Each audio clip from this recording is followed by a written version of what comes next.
السلام علیکم، اپنی نئی ویڈیو کے ساتھ مانو ٹاکیز پر حاضر ہوں۔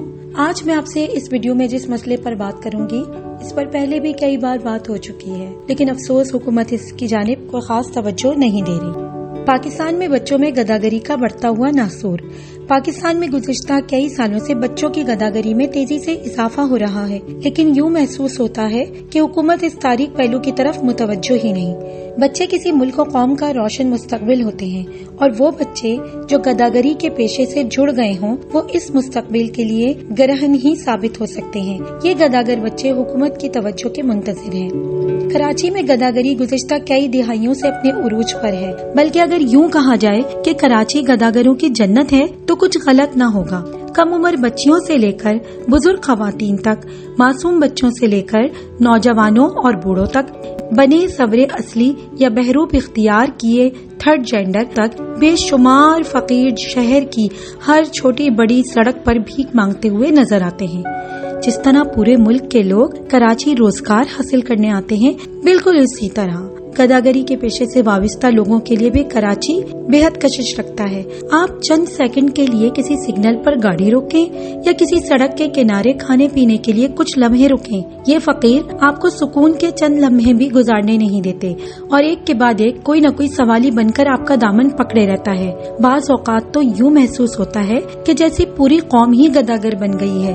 ان فقیروں میں معذوروں سے لے کر ہٹے کٹے تک شامل ہوتے ہیں، مگر تشویش کی بات وہ معصوم بچے ہیں جن کی عمریں 3 سال سے 14-15 سال تک کی ہیں، یا وہ معصوم پھول جو ہر بات سے بے خبر اپنی ماں کی گود میں شاید کسی چٹکی بھر نشے کے زیر اثر بے سود پڑے ہوتے ہیں، اور آنکھ کھولتے ہی اپنی ماں کے ساتھ نہ صرف موسموں کی سختیاں سہتے ہیں بلکہ ان کے معصوم ذہن ہوش میں آنے سے پہلے ہی اپنی عزت نفس اور خودداری بھی کھو چکے ہوتے ہیں۔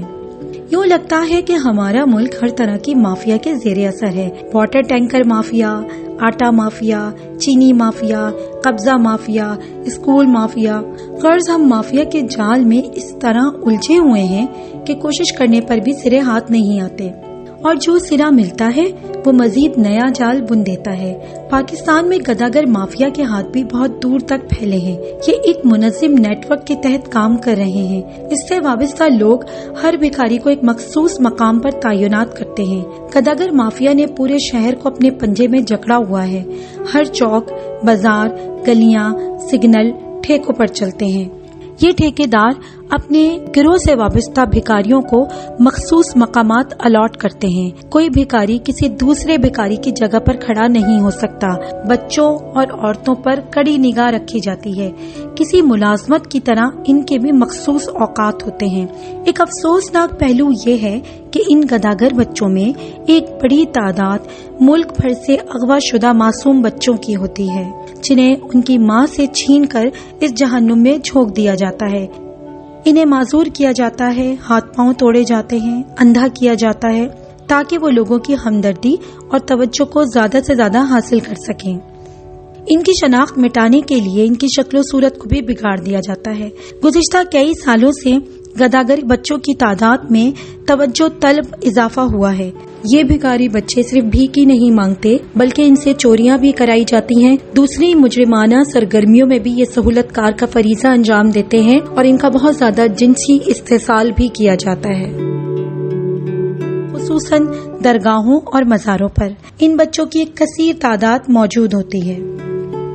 ملک بھر سے لوگ درویشوں اور صوفیوں کی درگاہوں اور مزاروں پہ منتیں اور مرادیں مانگنے آتے ہیں، اور ان معصوم بھکاریوں کو بھیک اس یقین کے ساتھ دیتے ہیں کہ ان کی دعا سے ان کی مرادیں برآئیں گی۔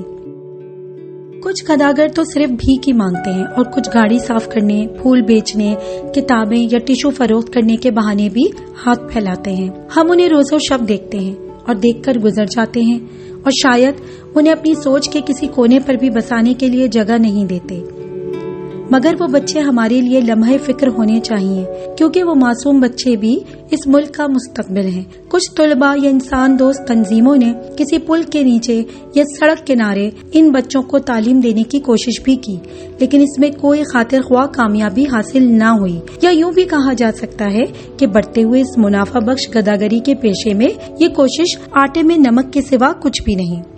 آپ میں سے شاید اکثر لوگ اس بات سے ناواقف ہوں گے کہ 14 نومبر 2018 کو سندھ کابینہ نے صوبے بھر میں بچوں کے بھیک مانگنے پر پابندی عائد کی تھی اور محکمہ سماجی بہبود کو ہدایت کی تھی کہ ٹریفک سگنلز اور سڑکوں پر بھیک مانگنے والے بچوں کو فلاحی مراکز میں آباد کیا جائے۔ مگر اس قانون کے بننے کے باوجود ہم شہر میں آزادانہ بھیک مانگتے ہوئے بچوں کو دیکھ رہے ہیں۔ سوال یہ پیدا ہوتا ہے کہ یہ قانون کیوں لاگو نہیں ہوا؟ کیا اس مسئلے کو سنجیدگی سے لیا نہیں گیا، یا اس میں دلچسپی نہیں لی گئی، یا پھر اس نیٹ ورک کا سرا شرفا کے دامن تک پہنچتا ہے؟ وجہ کوئی بھی ہو، لیکن حقیقتاً حکومت کو سنجیدگی سے سوچنے کی ضرورت ہے، اور نہ صرف سوچنے کی بلکہ فوری طور پر عملی اقدامات کی بھی، تاکہ آئندہ کچھ سالوں میں نئی نسل گداگری کے پیشے سے آزاد ہو جائے۔ جس طرح وفاقی حکومت نے چائلڈ لیبر کے خلاف ایکشن لیا ہے، اسی طرح ان گداگر بچوں کے لیے بھی سخت ایکشن لینے کی ضرورت ہے۔ بچوں کی گداگری کو جرم قرار دیا جائے، لیکن اس میں مجرم بچے نہیں بلکہ وہ لوگ ہیں جو بچوں کو اس پیشے سے وابستہ کرتے ہیں۔ مستقبل میں بھی بیکاریوں کی تعداد میں کمی ہوگی اور دوسری طرف اغوا شدہ بچوں کی تعداد میں بھی کمی واقع ہوگی، اور اس طرح ہم کچھ سالوں میں نئی نسل کو گداگری کے پیشے سے آزاد کرا سکتے ہیں۔ گداگر بچوں کو تعلیم اور ہنر دے کر بہتر مستقبل دیا جا سکتا ہے۔ سب سے پہلے بڑے پیمانے پر گداگروں کے خلاف کریک ڈاؤن کیا جائے اور ہٹے کٹے فقیروں پر یہ لازم کیا جائے کہ وہ بھیک نہ مانگے بلکہ محنت مزدوری کرے، اور نہ ماننے پر انہیں جیل کی ہوا کھلائی جائے۔ گداگر بچوں کے لیے سب سے پہلے ایسے شیلٹرز ہوم بنائے جائیں جہاں ان بچوں کو رکھا جائے جو دن بھر سڑکوں پر بھیک مانگتے ہیں۔ ان کے لیے صاف ستھرے لباس اور خوراک کا انتظام ہو، ساتھ ہی ان کو بہتر تعلیم کے لیے کسی نہ کسی ہنر کی تربیت دی جائے تاکہ اس ہنر کو استعمال کر کے وہ بھیک سے نجات حاصل کر سکیں۔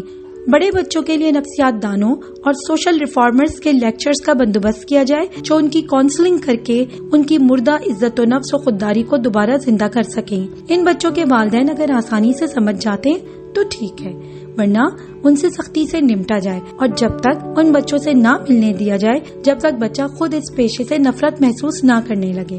بظاہر یہ اقدام مشکل نظر آتا ہے، مگر ملک کے بہتر مستقبل کے لیے نہ صرف انسانی حقوق کی تنظیمیں، پولیس، ہر باشعور شہری اور حکومت، چاہے وہ وفاقی ہو یا صوبائی، مصمم ارادہ کر لے تو کامیابی یقینی طور پر حاصل ہو سکتی ہے۔ شکریہ۔ آپ سے ملاقات ہوگی اگلی کسی ویڈیو کے ساتھ۔ جب تک کے لیے اللہ حافظ۔ اپنے اور اپنے ساتھ والوں کا خیال رکھیے، لیکن جانے سے پہلے میرے چینل مانو ٹاکیز کو سبسکرائب کر لیجئے اور بیل آئیکن کو ضرور بجا دیجئے تاکہ ہر نئی ویڈیو سے آپ فوراً باخبر ہو سکے۔ اگلی ویڈیو کے آنے تک اللہ حافظ۔